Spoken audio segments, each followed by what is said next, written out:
Hi అండి, welcome back to the channel. So ఇప్పుడు వచ్చేసి 9th క్లాస్ జియోగ్రఫీలో 3rd చాప్టర్ చూద్దామండి, విచ్ ఇస్ డ్రైనేజ్ అనమాట. సో డ్రైనేజ్ అంటే తెలుగులో పారుదల. డ్రైనేజ్ అంటే అంతరేదో చెత్త చెదరం అనుకుంటారు. సో అది కాదండి. డ్రైనేజ్ అంటే పారుదల. డ్రైనేజ్ సిస్టమ్ అంటే పారుదల వ్యవస్థ అనమాట. So drainage is a term signifying the river system of an area. So ఒక రివర్ సిస్టమ్, ఒక ఏరియా ఒక రివర్ సిస్టమ్ గురించి తెలుసుకోవడానికి ఆ పారుదల గురించి వాడాలనుకుంటే దాన్ని మనం డ్రైనేజ్ అని అంటాము. A drainage basin or river basin is an area which is drained by a single river system. Okay, single rivers ఒక నది మీద ఆధారపడి ఉన్నటువంటి ఆ ఏరియా గురించి మాట్లాడుకోవాలంటే అప్పుడు దాన్ని డ్రైనేజ్ బేసిన్ అంటారు. ఆ నది పరివాహక ప్రాంతం అని అంటారనమాట. So an upland that separates two drainage systems that are next to each other is called water divide. ఏదైతే టూ ఏరియాస్ని వాటర్ ద్వారా డివైడ్ చేస్తుందో సో దాన్ని వచ్చేసి మనం వాటర్ డివైడ్ అని అంటారు. On the basis of origin there are 2 river systems in India. So దాన్ని బేస్ చేసుకొని మన ఇండియాలో రివర్ సిస్టమ్స్, నది యొక్క పరివాహక ప్రాంతాలు వచ్చేసి మనకు 2 టైప్స్గా ఉన్నాయి. ఒకటి వచ్చేసి హిమాలయన్ రివర్స్, ఒకటి వచ్చేసి పెనిన్సులర్ రివర్స్. హిమాలయ నదులు, ఇంకొకటి వచ్చేసి ద్వీపకల్ప నదులు అనమాట. సో అవి ఏంటియో చూద్దాం. సో హిమాలయ నదుల గురించి మాట్లాడుకోవాలంటే అవి ఎప్పుడు ఏంటి, స్నోడ్ అంటే they have water in them throughout the year, they are perennial.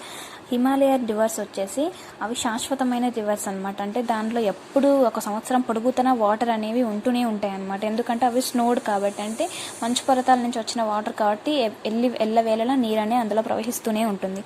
Next వచ్చేసి they create meanders, oxbow lakes and other depositional features on their course. మనం చూసాం కదండి, మెండర్స్ కానీ ఆక్స్బో లేక్స్ కానీ ఇలాంటివన్నీ ఎలా ఫామ్ అవుతాయో, ఒక వాటర్ దగ్గర ఒక రివర్ నుంచి వచ్చినటువంటి ఆ పరివాహక ప్రాంతంలో ఇలాంటివన్నీ ఏర్పడుతూ ఉంటాయని మనం లోయర్ సెక్షన్స్లో చూసాం కదా.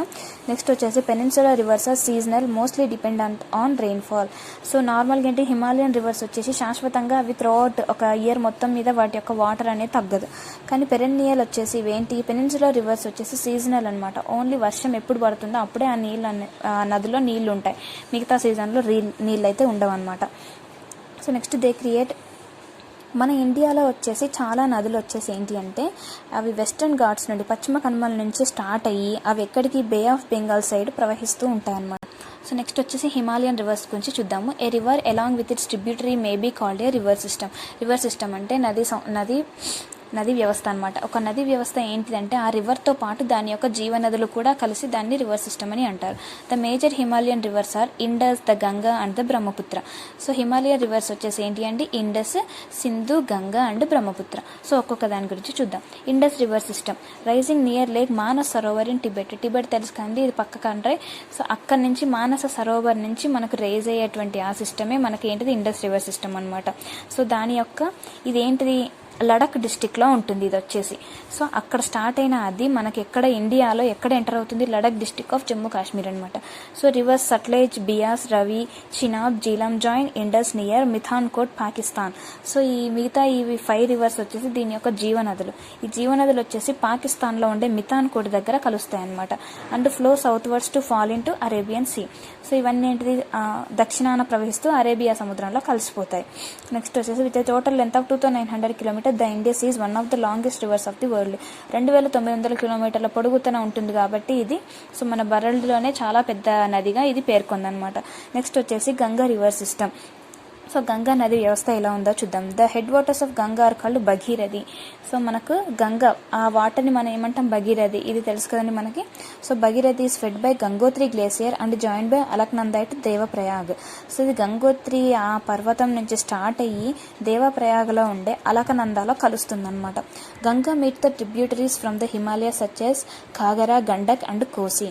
ఈ గంగా యొక్క జీవనదులు ఏంటి ఇవన్నమాట, ఘాగరా, గండక్ అండ్ కోసి. ఇవి గుర్తుపెట్టుకోవాలి.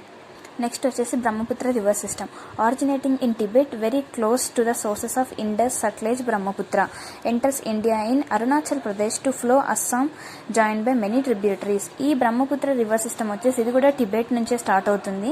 Very close to the sources of Indus, మనం ఇవన్నీ చూసాం కదండి, సట్లెజ్, బ్రహ్మపుత్ర ఇవన్నీ చాలా దగ్గరగా ఉంటాయి అనమాట. ఇన్ అరుణాచల్ ప్రదేశ్ ఇది ఎక్కడికి, to flow to Assam join by many tributaries. Arunachal నుంచి అస్సాం వరకు ప్రవహిస్తూ ఉంటుంది దాని యొక్క మిగతా జీవనదులని టచ్ చేసుకుంటూ. So the tributaries that join Brahmaputra are Dibang, Lohit and Kenula.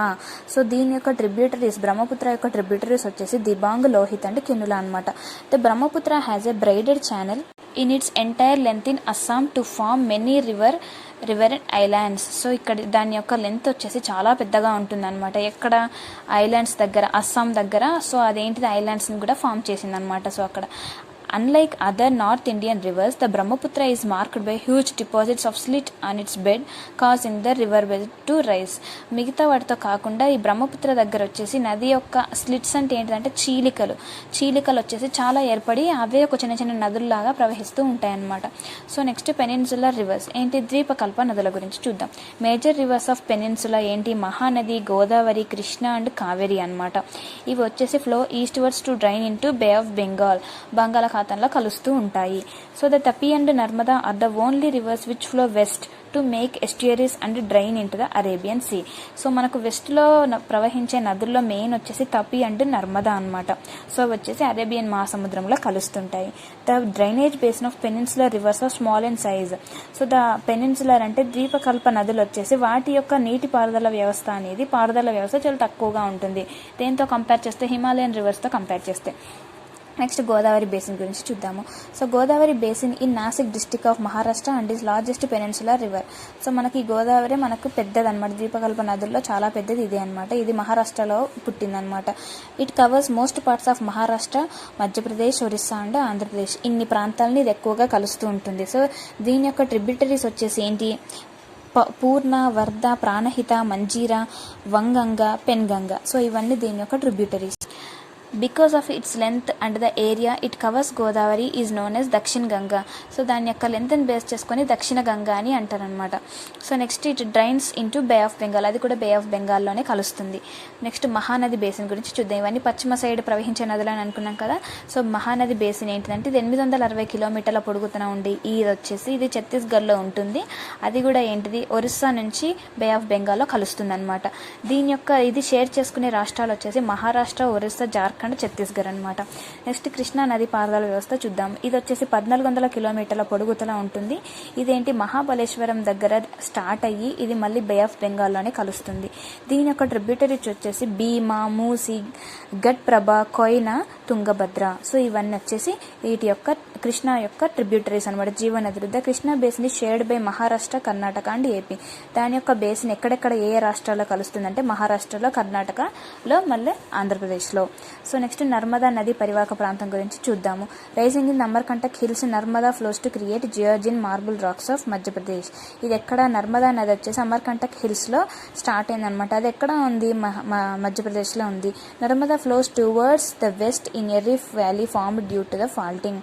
So ఇదేంటిది, ఒక ఫాలింగ్ వల్ల ఏంటిది, ఇది ఎందుకు వెస్ట్ సైడ్ ఫ్లో అవుతుందని అంటే అక్కడ ఏర్పడినటువంటి ఒక వ్యాలీ వల్ల ఇది వచ్చేసి పశ్చిమ సైడ్ ఫ్లో అవుతూ ఉంటుంది.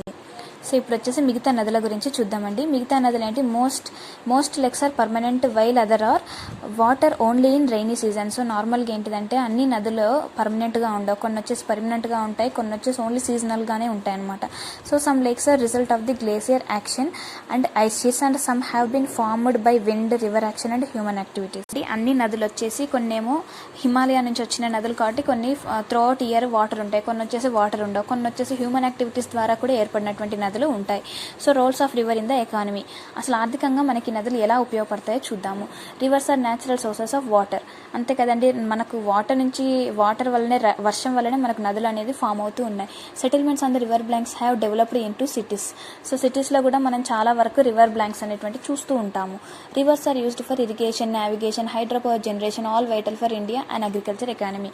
సో మనకు నార్మల్గా రివర్స్ వచ్చేసి ఎకనామికల్గా మనకు వ్యవసాయానికే కాకుండా ఇంకేంటి ఇరిగేషన్ పర్పస్లో వాడతాము. ప్లస్ నావిగేషన్, మనం నార్మల్గా షిప్స్ కూడా కొన్ని నదుల మీద మనకు షిప్స్ కూడా వెళ్తూ ఉంటాయి.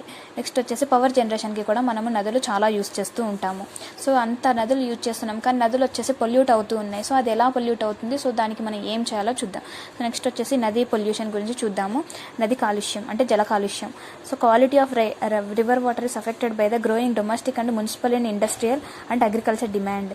సో నార్మల్గా మనం ఏ చెత్త చెదారం ఫ్యాక్టరీస్ నుంచి వచ్చినాయి కానివ్వండి, నార్మల్గా ఏ చిన్న పని చేసిన ఎరువులు కానివ్వండి, వ్యవసాయానికి సంబంధించిన వేస్టేజ్ అంతా మనం నదిలో వేస్తాం.